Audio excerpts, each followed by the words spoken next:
rooi vleisprodusenteorganisasie voldoen nou aan internasionale standaarde. En dit staan bekend as die ISO 9001 standaarde.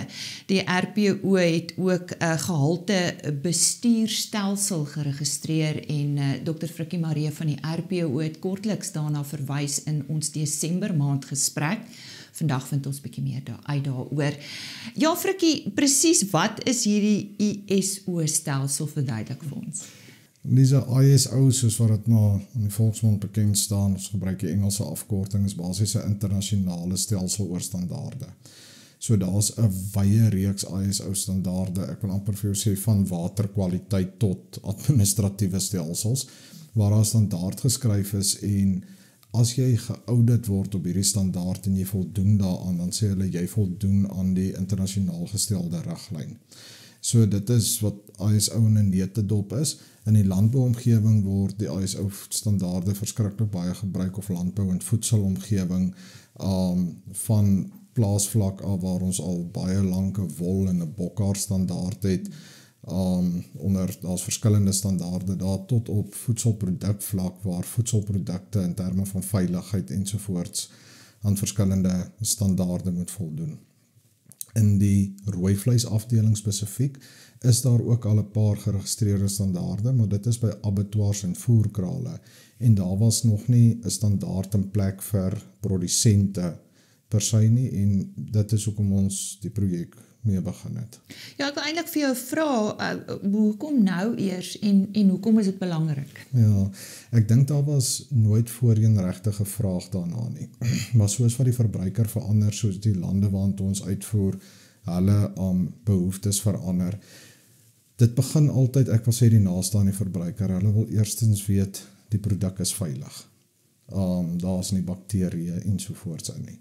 Dan kom hulle terug om te sê, maar hoe is hierdie dier hanteer terwyl hy geslag is? Dan kom hulle terug, maar hoe is die dier hanteer terwyl hy gevoer is? En nou is ons op 'n punt waar hulle van jou kettingwinkels en jou invoerders sê, maar hierdie is nie genoeg nie, want voor die voerkraal was hierdie dier by 'n boer op 'n plaas. En dan gaan dit nie meer net oor die dier nie, dit gaan ook oor die omgewing, hoe jy hulpbronne aanwend, dit gaan oor jou mense, hoe jy na hulle kyk, en dit gaan oor die dier se welstand. En hulle wil nou basies vir die hele ketting weet hoe die produksiepraktyke gelyk het, of daaraan die nodige standaarde voldoen is. Wat beteken dit vir die bedryf? Ek dink, as ons praat van die skema, het ons eerstens verstaan, dit hierdie is wat die RPO gedoen het, is een vir produsente. Maar soos ek genoem het, word deur die bedryf getrek. So die groter projek waarna ons kyk is om 'n certified SA red meat op die mark te sit, waar jy gaan sê, maar hierdie stukkie vleis is in elke stap van die waardeketting geaudit dat hy aan standaarde voldoen. So die voerkrale en die abattoirs se stelsels is reeds in plek.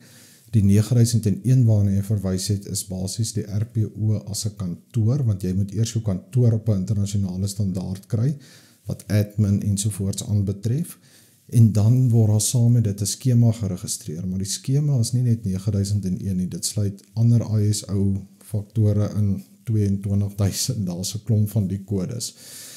So vir die bedryf beteken dit dat ons op die ouend se produk kan hê, waar ons sê, van die produsent tot by die verpakker van vleis, is daar aan internasionale standaarde voldoen. Die veld is mooi na gekyk, hulpbronne is goed opgepas, die plaaswerkers is goed behandel, daar's goeie behuising ensovoorts, regte wetgewing in terme van arbeidspraktyke is gevolg, en dan die dier is goed behandel. Nodige inentings gekry, nie ekstra antibiotika nie ensovoorts, en die verbruiker sit dan met 'n produk wat hy weet regtig nie net veilig is nie, maar volhoubaar geproduseer is.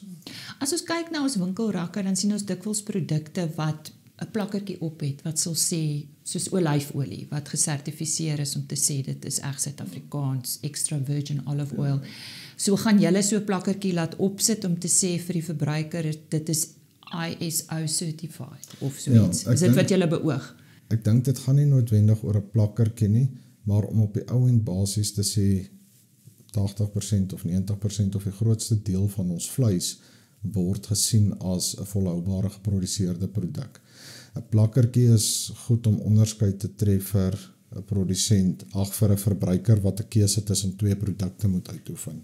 Maar as jy op 'n vlak kan kom waar jy verbruikers plaaslik sowel as internasionaal 'n waarborg kan gee dat al die produkte op hierdie rak volhoubaar geproduseer is, dan is jy waar jy eintlik wil wees. So ja, daar kan jy begin as dit 'n plakkertjie vir die ouens wat begin om 'n onderskeid te tref, maar op die ouend wil ons graag soveel as moontlik van hierdie vleis onder daai standaard kan produseer.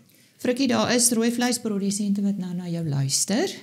En as ons hieroor praat, dan klink dit vir my asof dit nou iets is wat gewoonlik saam met premies kom. Premies is hier ter sprake. So gaan die produsent nou meer moet betaal of? Nee, ek dink die produsent gaan meer moet betaal. Ons wil hê die verbruiker moet meer betaal.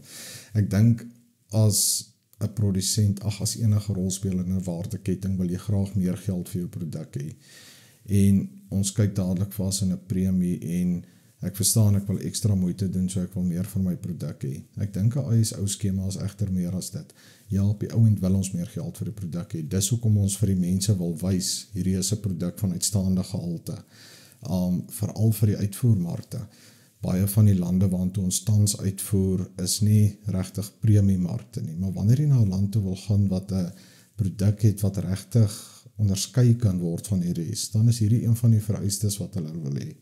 So ek dink dit gaan nie oor 'n premie vir 'n spesifieke produsent wat dit gedoen het nie, maar eerder om die totale markprys van hierdie produk op te trek. Want as ons die vraag na die produk kan vergroot, omdat hy aan hierdie standaarde voldoen, gaan die hele prys optrek. En daar kan natuurlik 'n punt kom waar produsente wat wel aan die standaard voldoen, meer geld gaan kry vir hulle diere, as die dier nou speurbaar is ensovoorts, want daar gaan voerkrale en abattoirs wees wat in uitvoermarkte of in sekere kettingwinkels lewer, wat hierdie produk soek. En as hy nie genoeg diere van die primêre produsent af kry nie, gaan hy op die ouend meer moet betaal vir daai diere om aan die vraag voor te voldoen. Goeie vooruitsigte vir ons rooi vleisbedryf in Suid-Afrika met die ISO 9001 standaarde, waaraan ons gaan voldoen en ek dink ons is op die wenpad.